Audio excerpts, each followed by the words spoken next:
Kurt Vonnegut deserves high praise for his novels Cat's Cradle, Slaughterhouse-Five, and Breakfast of Champions, which have transcended their print format into the domain of transmedia.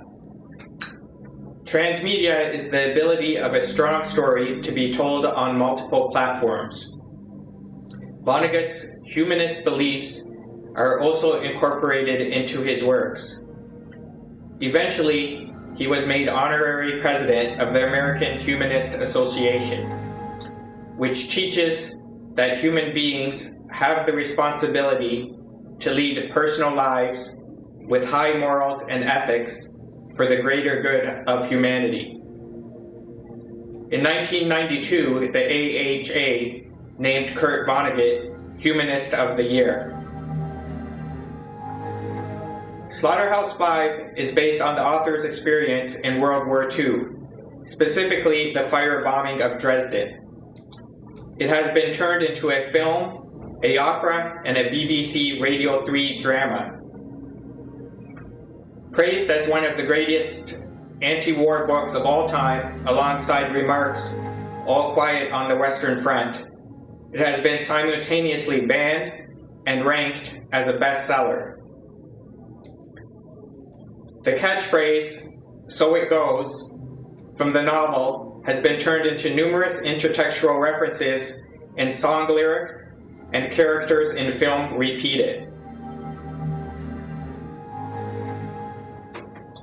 The novel is groundbreaking in its metafiction, using irony and self-reflection.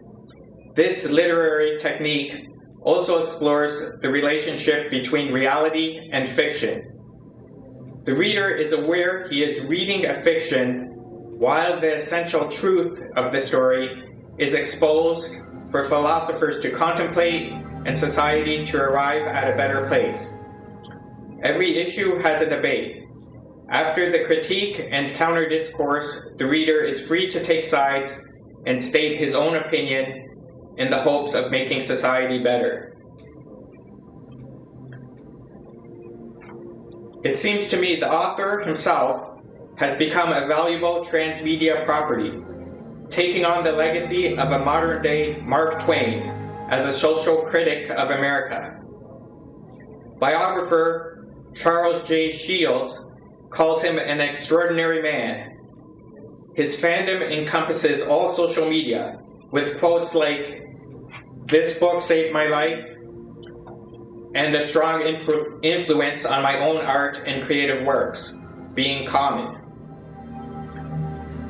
The author also produced his own fine art, creating silkscreen prints and felt tip illustrations. Though Slaughterhouse-Five uses black humor, satire, and an eccentric imagination, it is threaded with compassion and takes us on a mythic journey in search for meaning in our lives and to overcome what we fear most. So now a quote from his book. It's page 60 of Slaughterhouse-Five. Billy had a framed prayer on his office wall, which expressed his method for keeping going. Even though he was unenthusiastic about living, a lot of patients who saw the prayer on Billy's wall told him that it helped them to keep going too. It went like this: God grant me the serenity to accept the things I cannot change, courage to change the things I can, and wisdom always to tell the difference. Among the things Billy Pilgrim could not change were the past, the present, and the future.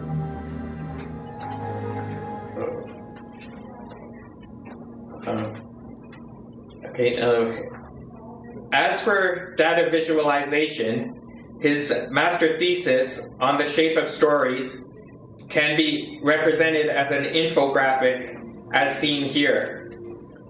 Kurt Vonnegut called it his prettiest contribution to culture. So, the premise of which is that the protagonist starts with either good fortune or ill fortune. then travels along a timeline through a series of ups and downs in an attempt to achieve eternal bliss, which he is searching for. So beginning to end, here's good fortune, here's ill fortune, and then it goes through a sine wave. And then all the characters can be summed up in stories as a boy leaves home or a stranger comes to town. It goes on like boy meets girl, it goes from bad to worse, and there's no low point to where you can drive the character. You can always keep driving him lower. But eventually, if it has a happy ending, then the boy gets girl. And he goes sort of here off the charts. And that's about all I have to say about Kurt Vonnegut. And I urge you to read the book.